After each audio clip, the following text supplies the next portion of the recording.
Assalamualaikum my dear students of class 4. Welcome to online science classes. In the previous video we have discussed some topic of unit 2 growth and movement in living things. किस तरीके से growth होती है, किस तरीके से movement होती है जानदार चीज़ों में, ये आपको डिस्कस कर रहे थे हम. So kindly open page number 13. Movement in plant. Plant में मूवमेंट कैसे होती है. लास्ट टाइम मैंने आपको बताया था कि एनिमल्स में मूवमेंट कैसे होती है. आज हम डिस्कस करेंगे प्लांट में मूवमेंट कैसे होती है. वैसे तो आपने नहीं देखा होगा किसी प्लांट को चलते हुए, एकदम से मूव करते हुए, इस तरह से पॉसिबल नहीं है, मगर मूवमेंट प्लांट में होती है. क्योंकि एक छोटा प्लांट एक बड़े ट्री में कैसे कन्वर्ट हो जाता है, या एक सीड से जो है वो पौधा कैसे निकल के इतना बड़ा हो जाता है, तो ऑब्वियसली उसमें मूवमेंट हो रही है, मगर हाउ, किस तरीके से, let discuss here. Plants are living thing. Plants जो हैं पौधे जानदार हैं. दे कैन मूव, वो चल सकते हैं, but their movements are very slow. मगर उनकी मूवमेंट बहुत स्लो हो सकती है. They can move. मूवमेंट माने उनकी पार्ट्स हिल सकते हैं. किस तरीके से. They can not move from one place to another on their own. वो एक से दूसरी जगह नहीं जा सकते खुद से. मगर some tiny plant that live in water can move by themselves. कुछ पौधे जो पानी में होते हैं वो मूव कर सकते हैं खुद से. They have an eye spot which help them to know where the sunlight is. इनके पास एक आई स्पॉट होता है जो बताता है कि सूरज की रोशनी कहाँ पे है. They swim towards the light using a hair-like structure called flagellum. वो लाइट की तरफ मूव करते हैं, स्विम करते हैं, मूव करते हैं अपने हेयर लाइक स्ट्रक्चर फ्लैजिलम. ये जो है ये बना हुआ ये फ्लैजिलम है और ये भी फ्लैजिलम है. Example of such plants are euglena and chlamydomonas. एक ये है यूग्लिना, ये प्लांट है. क्लेमाइडोमोनास ये भी प्लांट है. ये पैराग्राफ आपको मैं डिस्कस करती हूँ डिटेल में, ऐसे आपकी समझ में नहीं आएगा. हमारे पास वाटर में कुछ ऐसे एनिमल हैं, माइक्रो ऑर्गेनिज्म, और कुछ ऐसे प्लांट होते हैं जो हमें आंखों से नज़र नहीं आते, जिन्हें हमें माइक्रोस्कोप में देखना पड़ता है. ये उन्हीं की एग्जाम्पल है. एक यूग्लिना और एक क्लेमाइडोमोनास. ये डिफरेंट है, ये प्लांट है. अच्छा, अब इन्हें प्लांट क्यों कहा गया है. इन्हें प्लांट इसलिए कहा गया है, इनके पास क्लोरोफिल होता है, इनके पास कुछ कैरेक्टरिस्टिक ऐसी हैं जिनको ये प्लांट हमने इन्हें डिक्लेयर किया है साइंटिस्ट ने. अब इनमें मूवमेंट होती है. प्लांट पे कैसे मूवमेंट होती है. इनके पास होता है एक आई स्पॉट. जब ये सनलाइट देखते हैं तो सनलाइट की तरफ इनको मूव करते हैं, ये स्विम करते हुए जाते हैं. अच्छा, स्विम कैसे करेंगे. ये इनके पास जो स्ट्रक्चर है फ्लैजिलम, इसकी तरफ से स्विम करके जिस तरफ सनलाइट होती है उस तरफ चले जाते हैं. तो दे आर माइक्रो ऑर्गेनिज्म. ये क्या है, माइक्रो ऑर्गेनिज्म है. हमें अपनी आंखों से नज़र नहीं आते, बल्कि हमें माइक्रोस्कोप की हेल्प लेनी पड़ती है इन्हें सीन करने के लिए. Plants need light to make their food. पौधों को ज़रूरत होती है किस चीज़ की, लाइट की, रोशनी की, खाना बनाने के लिए. The food of a plant is made in the leaves. खाना बनता है पौधों का कहाँ पे, लीव्स में, पत्तों में. The stem of a plant grows toward the light and the leaves turn to face the light. Stem जो है वो लाइट की तरफ ग्रोज करता है और लीफ का जो फेस होता है वो लाइट की तरफ होता है. यानी इसका मतलब ये पौधों का जो स्टेम होता है, तना होता है, वो ऊपर की तरफ बढ़ रहा है, टुवर्ड्स द लाइट, ऊपर, अपवर्ड पोजीशन में बढ़ रहा होता है. The roots of plant move downward to find soil and water. Root जो है वो नीचे की तरफ बढ़ रहे होते हैं कि उसको सॉइल मिले, उसको वाटर मिले। Some flowers open up in daylight and close at night. कुछ पौधे, कुछ जो फूल होते हैं वो डे लाइट में ओपन हो जाते हैं और रात के वक्त वो क्लोज हो जाते हैं। एग्जाम्पल्स भी हैं इसकी बहुत सारी।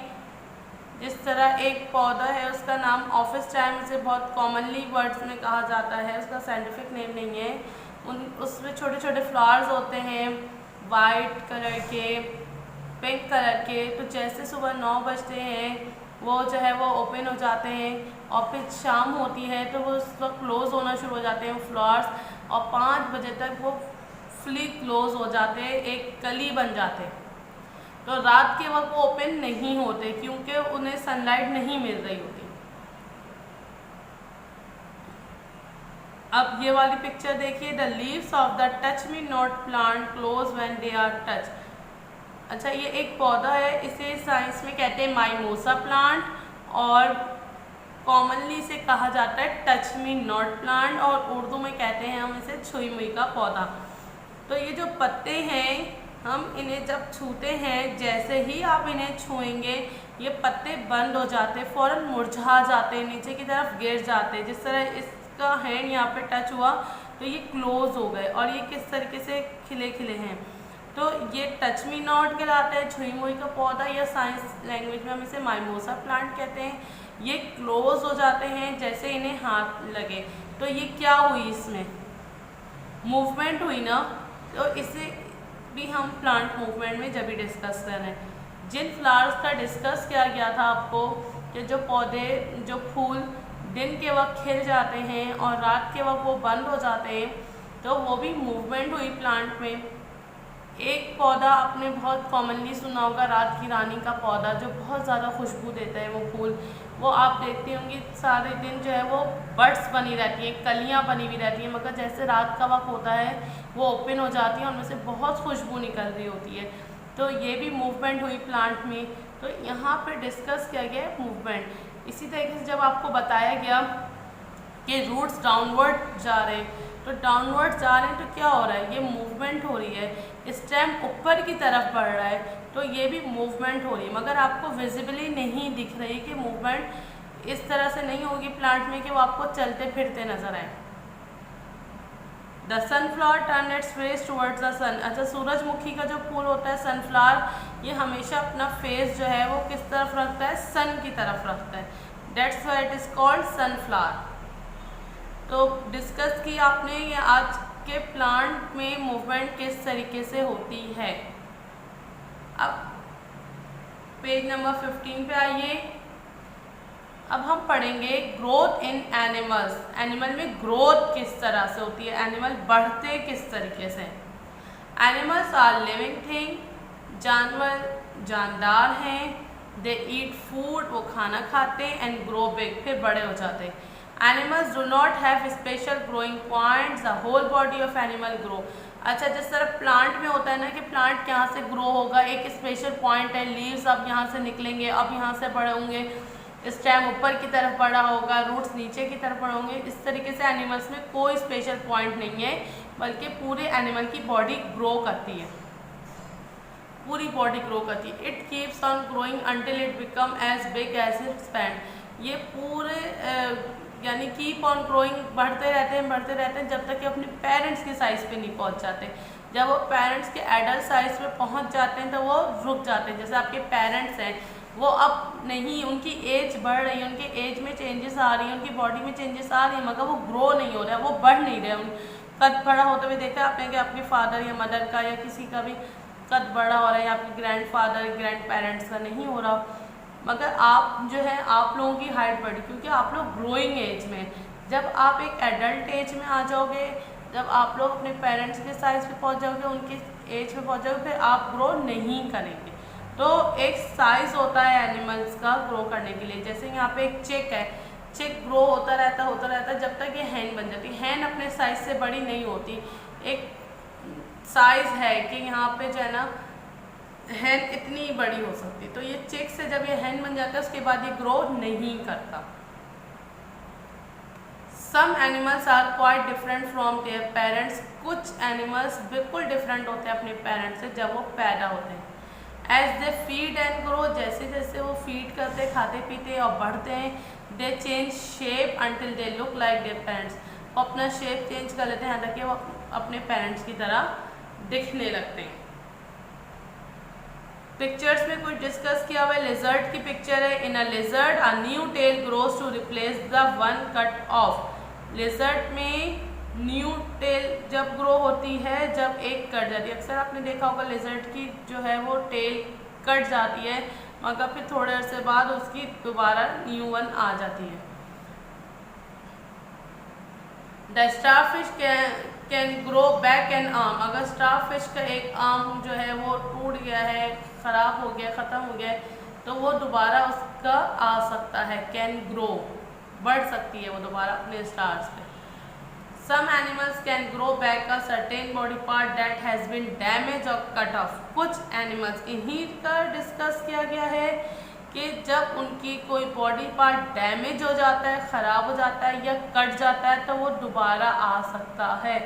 जैसे starfish can grow back an arm which has been cut off, इसका जो आर्म एक कट गया है वो दोबारा ग्रो हो जाएगा। खुदा न खास्ता किसी इंसान का कोई हाथ कट जाए, कोई पाँव कट जाए, कोई ऑर्गन कट जाए तो वो दोबारा नहीं आ सकता।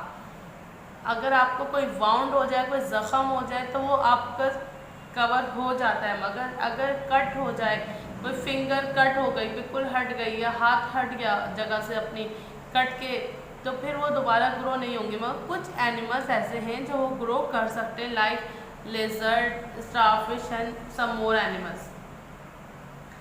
If the body of an earthworm is cut in half, the head end can grow a tail end. अच्छा, इन्होंने कहा अगर आपने अर्थवॉर्म, एक कीड़ा होता है, अगर आपने उसको बीच में से हाफ कर देंगे तो जो हेड वाला पार्ट है वो ग्रो करके टेल तक दोबारा पार्ट बना देगा। यहाँ पे वही पार्ट डिस्कस की गई है जो पिक्चर में की गई थी कि लिजर्ड की टेल कट जाती है तो दूसरी टेल आ जाती है। यहाँ डिस्कस किया गया है लाइफ साइकिल ऑफ बटरफ्लाई और फ्रॉग। लाइफ साइकिल क्या होता है? लाइफ साइकिल की ज़िंदगी इनकी कहाँ से शुरू होती है, कहाँ पे जाती है और फिर दोबारा उसी तरीके से चलता है। तो ये साइकिल इसी वजह से कहते हैं। Just like start with butterfly. Butterfly egg देती हैं, एग होते हैं, लीफ पे होते हैं इनके एग। जब एग से निकलते हैं तो ये लार्वा निकलता है, ठीक है। लार्वा जो है वो चेंज हो जाता है प्यूपा में। थोड़े दिन बाद ये जो लार्वा है ना, ये कैटरपिलर कहलाता है। ये कैटरपिलर प्यूपा में चेंज जाता है, इसके ऊपर एक हार्ड कवरिंग आ जाती है। फिर प्यूपा जो है वो उसके अंदर ग्रो होता रहता है इसके अंदर, और फिर ये हार्ड कवरिंग हट जाती है और फिर ये क्या बन जाता है? बटरफ्लाई। फिर जब वो बटरफ्लाई बन जाएगा फिर वो अगेन एग देगा, फिर इस तरीके से होगा, फिर वो बटरफ्लाई बन जाएगा, फिर वो एग देगा। तो ये एक साइकिल चलता रहता है। इस तरह इनकी न्यू जनरेशन डेवलप्स होती रहती है। इसी तरह फ्रॉग में है, फ्रॉग ने जो है वो एग लेस किए, एग दिए और एग से क्या बन गया? टेडपोल। जब ये टेडपोल बन गया तो टेडपोल दोबारा फ्रॉग बन जाता है ग्रो होके, फीड करके। जब वो न्यू फ्रॉग बन जाएगा अगेन वो एग देंगे, एग उसके बाद दोबारा बड़ा हुआ, थोड़ा सा टेडपोल बना, अगेन फिर वो एक फ्रॉग बन गया। इस तरह फ्रॉग की लाइफ साइकिल भी यूं ही चलती रहती है। Come to the next page, number 16, growth in plant. अब हमने डिस्कस किया था ग्रोथ इन एनिमल्स कैसे हुई, किस तरह एनिमल्स बढ़ते हैं और न्यू एनिमल बनते हैं। इसी तरीके से ग्रोथ इन प्लांट्स डिस्कस करते हैं। Plant keep on growing all their lifes. पौधे पूरी ज़िंदगी बढ़ते रहते हैं। If you cut off the tip of stem, new branches will grow from the side. अगर आप एक स्टेम को काट देते हैं ऊपर से, पौधे को ऊपर से काट दिया तो वो वहाँ से नहीं बढ़ेगा, तो क्या होगा? वो साइडों से बढ़ना शुरू हो जाएगा। न्यू ब्रांचेस साइडों से बढ़ना शुरू हो जाती हैं। The tip of the stem, root and leaves are special group of cell which keep on dividing. Tip माने कोना, किनारा जो होता है स्टेम का, सिरा, स्टेम का यानी तने का, रूट का, लीव्स का एक स्पेशल ग्रुप ऑफ सेल्स होते हैं उनके पास, जिसकी वजह से वो डिवाइड होते रहते हैं। अब plant grow at the tip, plant हमेशा टिप से ग्रो करता है। pull the leaves out of a twig you will see tiny buds on it. अगर आप जो है ना लीव्स निकाल लेंगे उधर से स्टेम में जो लगे होते हैं जिस जगह से, तो आप देखेंगे वहाँ पे और टाइनी बर्ड्स हैं, यानी कि कलियाँ हैं उसकी लीफ की. Each bird has a number of tiny leaves folded up inside. Her bird में बहुत छोटे छोटे छोटे लीव्स होते हैं, अंदर की तरफ होते हैं. Birds can grow into branches और फ्लावर. बर्ड्स जो है वो ब्रांचेस भी बन जाएंगी या फ्लावर्स भी बनते हैं. There is a bud at the tip of the stem. जब और एक बर्ड होती है स्टेम की टिप पे. It helps the stem to grow longer. अब वो हेल्प किस पे करती है कि स्टेम को बड़ा करने में, लंबा करने में. ये देखिए पोटैटो में बर्ड दिखाई गई है. बट यहाँ से जो है ना पोटैटो में और ज़्यादा जो है वो ग्रोथ होती है, यहाँ से लीफ वगैरह निकलते हैं. And onion is a bulb की टाइप बताइए. पोटैटो ट्यूबर है, अनियन क्या है, बल्ब. अच्छा, यहाँ पे life cycle of flowering plant, एक फ्लावरिंग प्लांट जिसमें फ्लावर्स होते हैं उसका लाइफ साइकिल डिस्कस किया गया है. सबसे पहले जो है वो पॉलिनेशन होती है, फ्लावर है, सही है. फ्लावर्स में से पॉलन ग्रेन गिरे, फिर फर्टिलाइजेशन हुई, एक न्यू प्लांट बना, फिर उसमें सीड्स आए, फिर दोबारा सीड्स से दोबारा जो है वो प्लांट निकले, फिर वो जो है फ्लावर बन गया. फिर इस तरीके से एक पूरा लाइफ साइकिल इसका चल रहा है. अब potato is the swollen part of the stem of a plant called tuber. Potato को कहा जाता है सोइलन पार्ट है स्टेम का, उसे इसलिए कहा जाता है tuber. It grow in the soil. ये सॉइल में, मिट्टी में होते हैं. आलू आपको पता होगा दरख्तों पे नहीं लगते, आलू नीचे नीचे ज़मीन में बढ़ते रहते हैं. It contain a lot of store plant food. इसके अंदर बहुत ज़्यादा फूड स्टोर होता है. आप potato has many eyes on it. Potato के पास बहुत सारी आइज़ होती हैं, जो इसके ये बने हुए इसको आइज़ कहते हैं. Each eye is a bud. हर आई एक बर्ड होती है. The store food in the potato helps the bud to grow into a new potato plant. जो पोटैटो के अंदर फूड स्टोर हुआ हुआ है, स्टार्च ग्लूकोज स्टोर हुआ हुआ है, वो इन बर्ड्स को हेल्प करता है कि वो यहाँ से एक न्यू प्लांट ग्रो करें. आपने देखा होगा अक्सर रखे रखे आलू जब पुराने हो जाते हैं, ये बर्ड्स जो है वो ग्रीन हो जाती है और फिर उसके बाद कभी कभी बहुत टाइनी टाइनी लीव्स भी निकलने लगते हैं. तो अगर हम इसे ज़मीन में ग्रो कर देंगे, सॉइल में ग्रो कर देंगे, तो वो एक दोबारा न्यू प्लांट बन जाएगा potato. Onion is a bulb. It is made up of thick leave which contain a lot of store plant food. बहुत सारे लीव्स होते हैं, थिक लीव से बना हुआ होता है अनियन बल्ब. आपने देखा होगा इसके अंदर बहुत सारी, जिसे हम कहते हैं परतें हैं प्याज की, तो वो थिक लीव्स हैं. इसके अंदर बहुत सारा स्टोर प्लांट फूड है. There is a bud in the centre of the bulb. यहाँ पे एक बल्ब होता है, बर्ड होता है. The bud grows to make an onion plant. Bud grow करता है, आपने देखा होगा यहाँ से इस जगह से ग्रीन पार्ट निकल रहे होते हैं प्लांट के, ताकि वो जो है वो अनियन दूसरे प्लांट को भी ग्रो करे. इस अनियन से दूसरे अनियन भी ग्रो हो जाए. Gardener can grow new plant from small pieces of stem. These pieces of stem are called cutting. अच्छा, बहुत जो गार्डनर होते हैं, माली होते हैं, वो नए प्लांट किस तरीके से बनाते हैं, स्टेम को कट करके जो है उसको दोबारा ग्रो करते हैं सॉइल में, और वो प्लांट के स्टेम जो है वो क्या कहलाते हैं, कटिंग्स. यानी एक स्टेम लेते हैं, हर प्लांट में नहीं होता, कुछ पौधे इस तरह ग्रो करते हैं कि उस स्टेम को बहुत सारे पार्ट में कट करते हैं प्रोसेस में, और फिर उसको नई जगह पे ग्रो करते हैं, तो वो ग्रो हो जाते हैं. Long stem of plants which grow close to the ground are called runner. New plants grow on the runner and their roots grow downward into the soil. Long stem होते plant के जो ज़मीन के करीब grow होते हैं वो कहलाते हैं रनर, यानी कि वीक स्टेम्स होते हैं. जैसे ये मनी प्लांट है, जिसे आप बेल कहते हैं, जो अपने आप स्टेम जो नहीं खड़े हो सकते, वो ज़मीन के करीब करीब ग्रो होते हैं, उसे कहते हैं हम रनर. या तो वो किसी और पौधे पे चढ़ के ग्रो करते हैं या ज़मीन पे फैल फैल के ग्रो करते हैं. That are called runners. ये अपने आप में इनके स्टेम खड़े नहीं हो सकते, इनके पास वीक स्टेम्स होते हैं. नए प्लांट जो रनर्स पे ग्रो होते हैं और इनकी रनर्स की जो रूट है वो ज़मीन की तरफ ही ग्रो कर रही होती है. नेक्स्ट वीडियो में we will discuss uses of plant and animals. क्या यूजेस हैं, क्या फ़ायदे हैं, क्या इस्तेमाल करते हैं हम प्लांट को किस तरह अपनी ज़िंदगी में और एनिमल्स को, ये हम नेक्स्ट वीडियो में डिस्कस करेंगे और अपना चैप्टर की एक्सरसाइजेस भी कवर करेंगे। Till then take a very good care of yourself. अल्लाह हाफिज़।